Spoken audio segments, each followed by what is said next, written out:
February 24th, 2022. In the early hours of that Thursday morning, Russian tanks rolled across Ukraine's borders as Vladimir Putin launched a full-scale invasion. An invasion that has unleashed unspeakable violence and brutality, that has left countless dead and forced millions to flee, that has upended peace and stability in Europe. Months before, as early as November of 2021, satellite images showed Russia building up its troops and military equipment on Ukraine's borders. Provocations followed in the weeks and months thereafter, escalating a crisis of Russia's own making. When Putin chose war, he expected to make quick work of the conflict. He expected that Kyiv would fall, that President Zelensky would cave, but he was wrong. He underestimated the courage and strength of the Ukrainian people. Всім добрий вечір. Despite the dangers, President Zelensky remained in Ukraine, saying he needed ammunition, not a ride. And the West stepped up. Canada stepped up. We stepped up with howitzers and Leopard 2 tanks, with hundreds of thousands of rounds of ammunition, with warm winter clothing, with body armor, with fuel, coupled with stinging sanctions that target Russia where it hurt the most, their oligarchs and their war chest. Ukraine is a nation that's coalescing around a war effort. Week after week, month after month, Canada and our NATO allies stepped up with munitions and aid. Across this country, there are these long queues of people ready to volunteer. As the Ukrainian people took up arms and fought back with a courage that inspired the world. What strikes you about the people of Ukraine is their determination, their resilience, their spirit. In the 2 years since Putin's choice, Russia's aggression has not relented.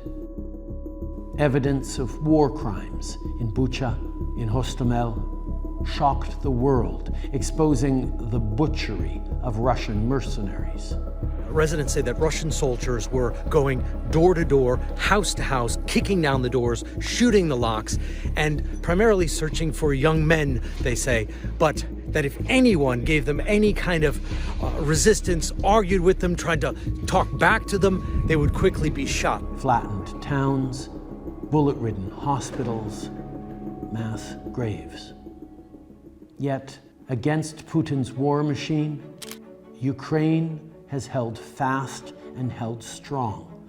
Resilience not only found on the front lines, but evident in everyday acts. Take, for example, the teacher, sheltering her students in the school basement, carrying on their lessons as she shields them from Russian bombs overhead. Or the volunteer who fills tin cans with wicks and wax, making candles to bring warmth and light to defenders in the trenches. Or the baker who, though the equipment and ingredients are in short supply, kneads and bakes 300 loaves a day for the hungry and the wounded.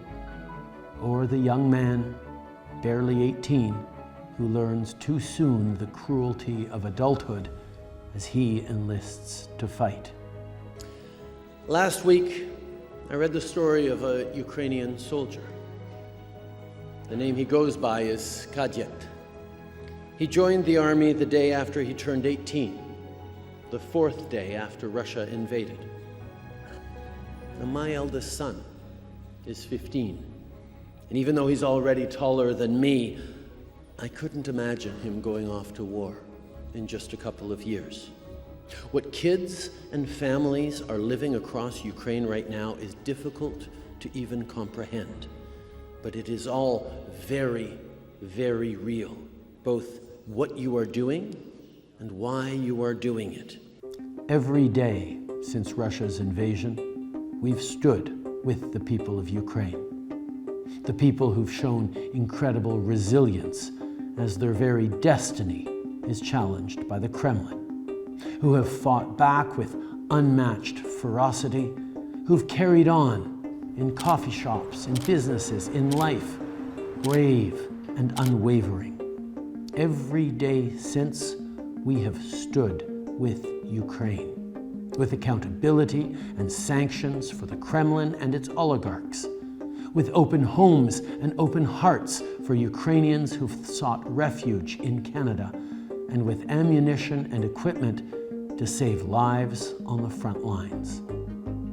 All this to bring this war to an end. Because if we fail to stop Russia's advances, if we allow one despot's invasion to embolden countless more aggressors, if we allow Putin to redraw the map as he pleases, the world will look much different and much worse. Think about it for a second. If Putin were to succeed, which he won't, but if he were to succeed in winning, in erasing Ukraine,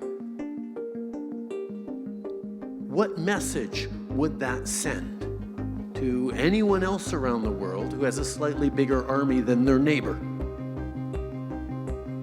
The 75 years of stability, of peace that we had since the end of World War II around the world that led to an era of prosperity, of growth, of opportunity for so many of us around the world, that saw billions of people lifted out of poverty all around the world, would be once again put at risk if suddenly might becomes right once again.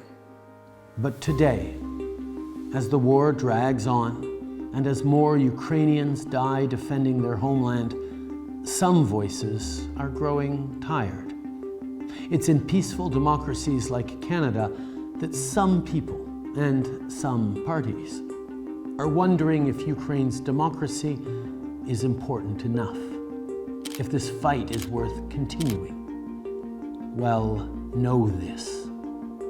Despite the voices of the tired who want us to close our doors and cut off our allies, Canada's support for Ukraine is unwavering and unequivocal. We will defend a future for Ukraine that's written by Ukrainians.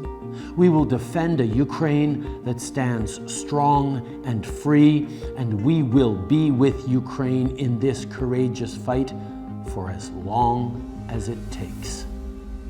Slava Ukraini, Heroyam Slava.